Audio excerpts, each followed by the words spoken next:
It's been a whirlwind, but it's been good. It's been very humbling ever since I first got the call from the mayor to the transition, swearing in last 2 weeks. Tuesday made 2 weeks from the swearing in. And so it's been a whirlwind, but it's been good. I've been getting caught up and getting my feet underneath me. What's this mean to you? It means a lot. Humbled is a really good word. Excited. I'm excited to see what the future holds. I'm excited to see how I can make a positive impact on the men and women of the Baton Rouge Police Department and transition that to the community and bring that same excitement to the community. Speaking of the community, unfortunately, there are a lot of people who have lost trust in the Baton Rouge Police Department. That's not saying there are not good officers out there. They've just lost trust. How do you begin to rebuild that? I think trust is one of those things that, in talking to people, it's, hey, don't tell me, but show me. And unfortunately, that takes time. So I just ask, hey, give us a chance. Give us a chance to earn that trust back, to build those bridges. We need to do a good job, an even better job than we have before on spotlighting those good officers.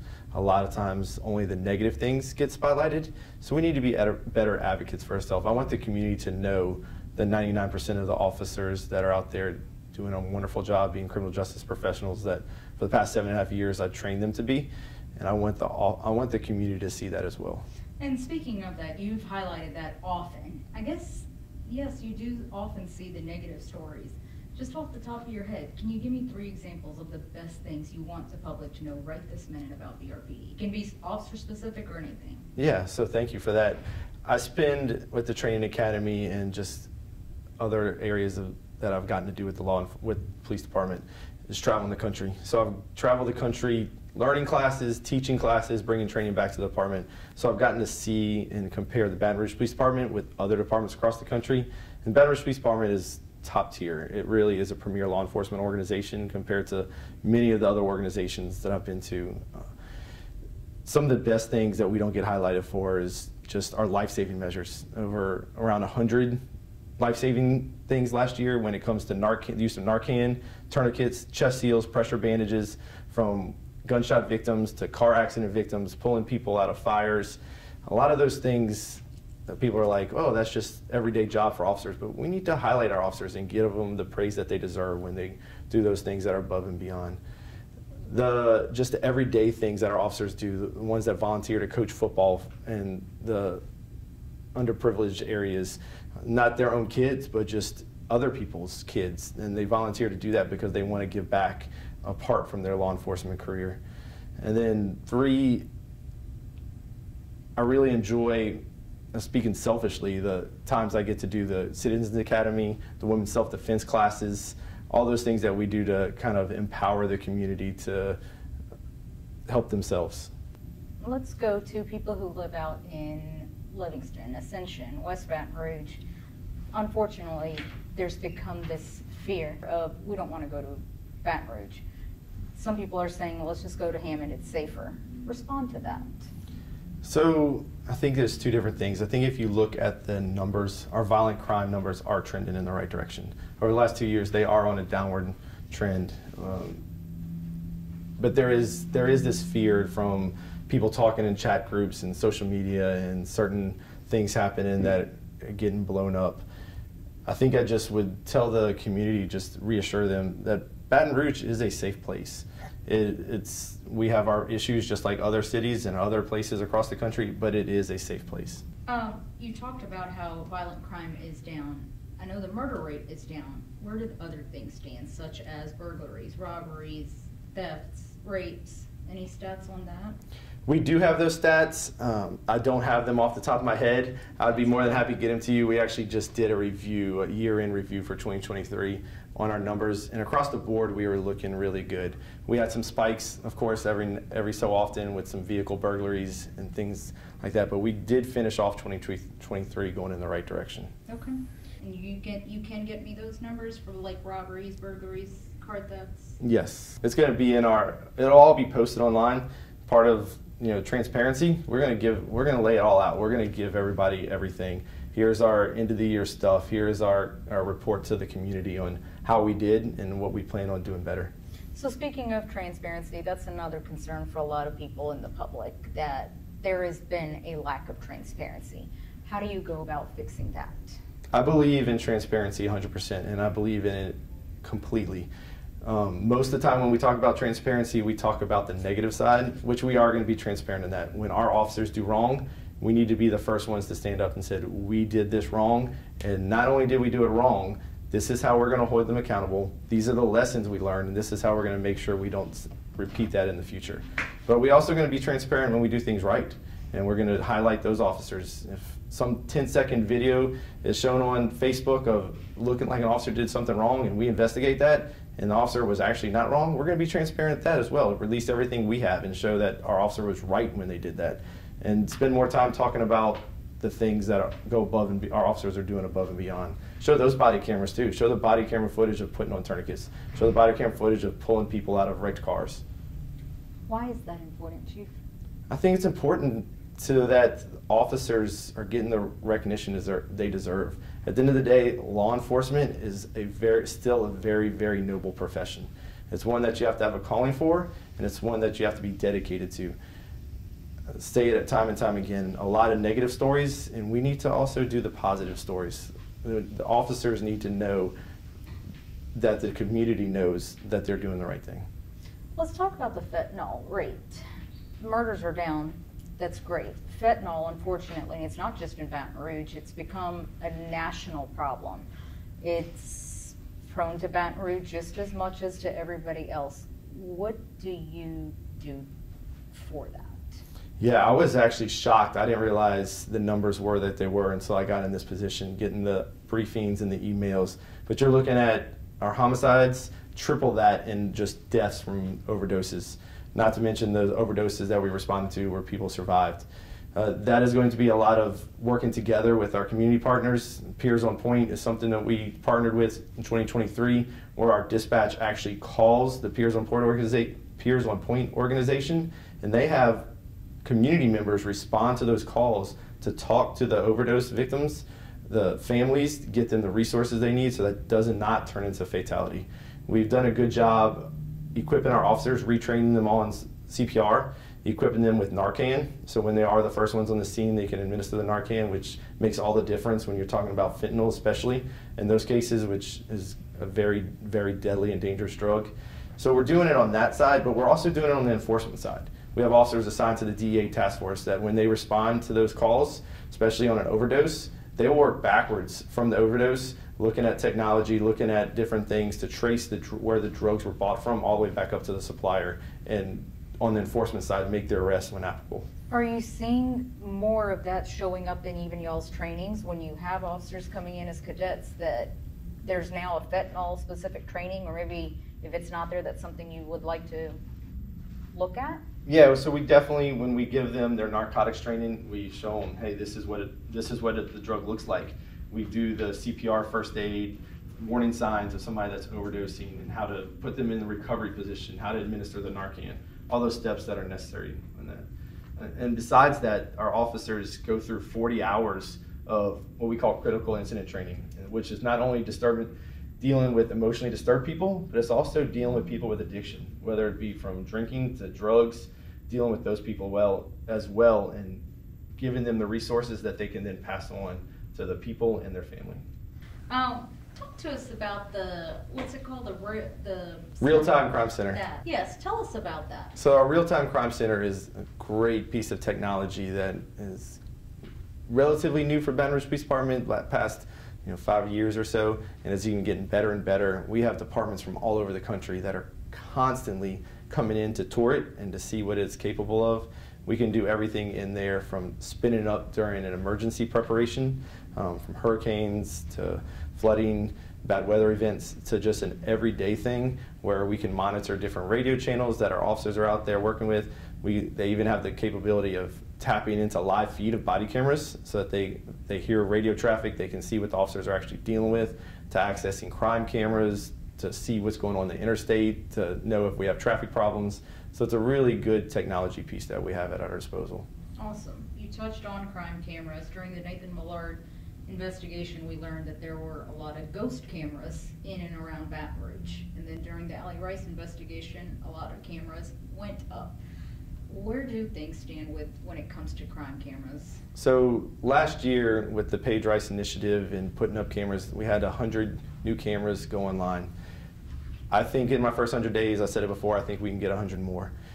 Tomorrow I'm going to be participating in a press conference with the Page Rice initiative and Law Enforcement Foundation, where they're going to be advertising a new website where it's going to be very easy for the community to sign up and get free cameras that they'll be able to place on their homes, businesses, that the police department will also have access to. So that if we do have a burglary in an area, we can pull up that camera and look for suspects fleeing the area. If we have a shooting, we can look for what vehicles might have been involved by accessing into those cameras. It's not a camera to get people red light tickets or speeding cameras or anything like that. It's strictly for crime investigation purposes. And those are going up anywhere and everywhere? Anywhere and everywhere that the citizens would like to put them. We're encouraging everyone that has businesses, if you already have cameras, we can give you links to share where we can have access to them. Citizens want to get those cameras and put them at their house, and then we can also have access to them. They're going to be able to get those cameras for free. What about cameras for the city, like Government Street, or in downtown? We learned that sadly there were a lot of ghost cameras where we were not able to figure out where exactly Nathan went every single minute. So we're also, besides those cameras, we're also putting up our own. We're not only just relying on the community and their cameras, but we're spending the money and the technology to put up our own cameras as well, especially in those hotspot areas, a lot of traffic areas. So you mentioned the Page and Rice investigations. The Allie Rice case, that's one of those cases that gripped Baton Rouge.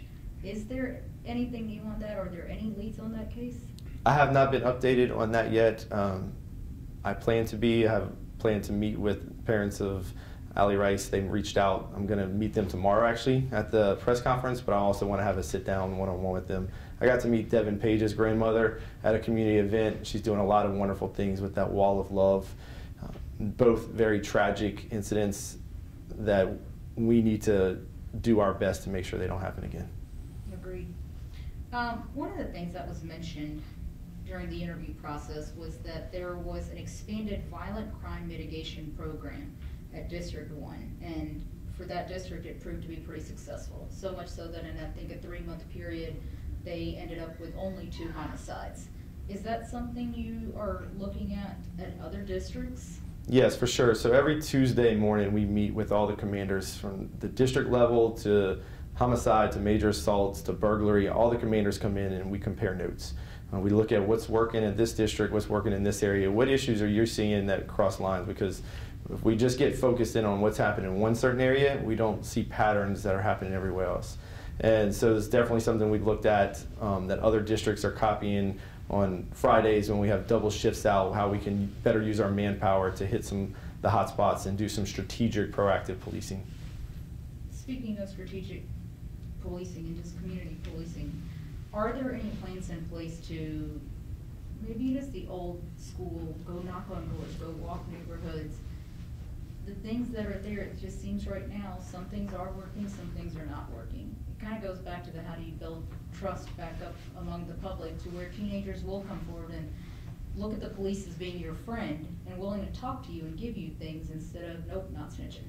Yeah, so right now we do have community walks that we do participate in, especially in areas that are seeing a rise in crime. We'll do those community walks so that people feel comfortable talking to us, where we just inundate that area with officers just walking, saying hi to people that are sitting out on their front porches, knocking on doors, saying hi.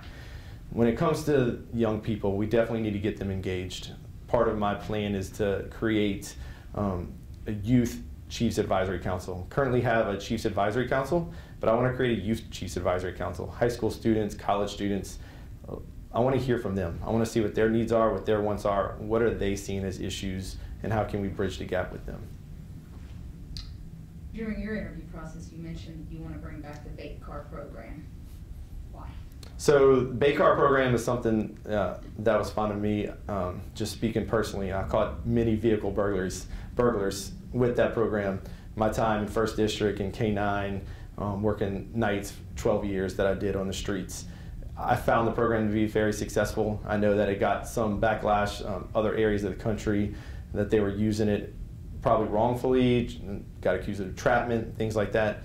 But I think it's a good program because at the end of the day, I said this in the past, I don't see why a citizen in Baton Rouge should not be able to leave their car unlocked in their driveway and have any fear of somebody breaking into it. You should be able to go walk into a gas station to get a drink, and when you come back, your car still be there or not be broken into. And if it means that we need to use a program like bait cars so that people think twice before breaking into a vehicle, then I think that's a win in my book. Especially when you look at a high percentage of our stolen guns are coming from people's cars. So vehicle burglary is a big deal when we're looking at the stolen guns and then those stolen guns being used to commit even more serious crimes. And if we can use a program like the bait cars where we're getting those not at our own dime, it's cooperation and grant money with insurance companies and other programs, I think that would be a win.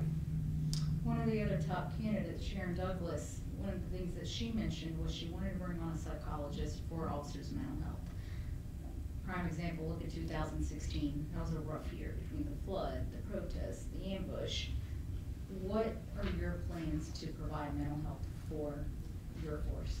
Yeah, so we've made great strides in our mental health for our officers since 2016, creating peer support programs and internal resources, and then those internal people being able to give recommendations for external help where there's no stigma attached, no worry about, oh, I'm going to lose my job or they're going to take my gun away from me because they think I'm crazy. We're doing really good, but I think we can do even better. The way I compare it to is being a little more proactive in it, just like we would be proactive policing. Let's be proactive for officers' mental health instead of just reactive. Let's not wait till the officer gets into a shooting or has this traumatic event happen. Let's check on people throughout. Let's check their pulse. I've been in several incidents, officer-involved shootings, things like that. Those things don't make me lose sleep at night. It's all the case calls I've been on with kids with sexual assault victims or telling families that their loved one's not coming home because they're involved in a car crash. Those are the ones that eat at you. And we don't really give officers an out. They have to come looking for it, and we need to do a better job of equipping our supervisors to look for these warning signs, look out for them. When I have an advanced EMT certification also, so I spend some time riding with EMS and on ambulances. I remember going on several calls with them where calls that they would deem critical because of the age of the patient or just the severity of the call. Before we left the hospital to go handle another call, they had somebody come meet with us and talk to us and say, hey, are you okay to go? That hasn't been done in police world. That hasn't been done yet. Our officers will go from putting a tourniquet on somebody, like I mentioned earlier, to then pulling somebody over from running a stoplight. They'll go from investigating a wreck where someone was killed to then, hey, I heard a suspicious noise in my backyard.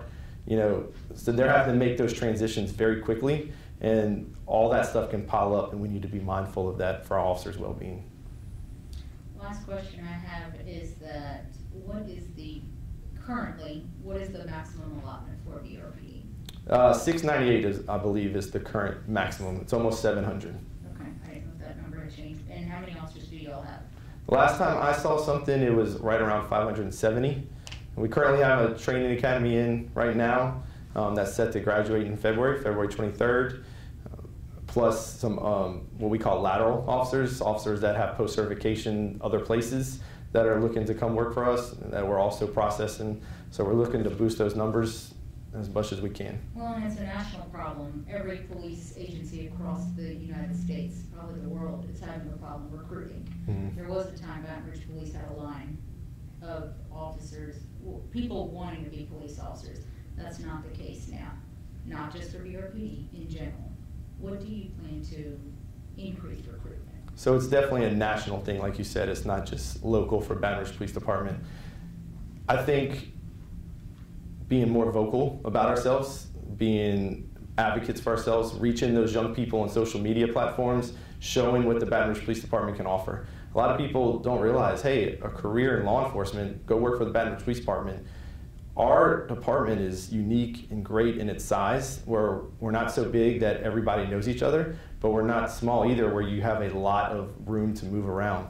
You can go from working the streets to being a crime scene photographer, to a homicide detective, to working in K-9, working in motors. There's so many different, you can go work with scuba divers, an underwater investigation unit.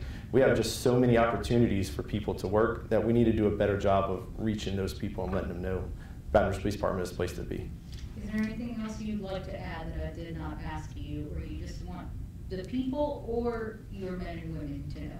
So one thing I would like to plug is our Citizens Academy. We've had several of them the past couple of years. We're right now taking applications for that. Start date in March. I'm going to have links on our website, Facebook. Encourage people to apply for that so that they can get involved, see the kind of behind the scenes look at the Baton Rouge Police Department, get some of the training that our officers get when it comes to law and use of force, get a tour of the different facilities, and get a better understanding and respect for what it means to be a police officer.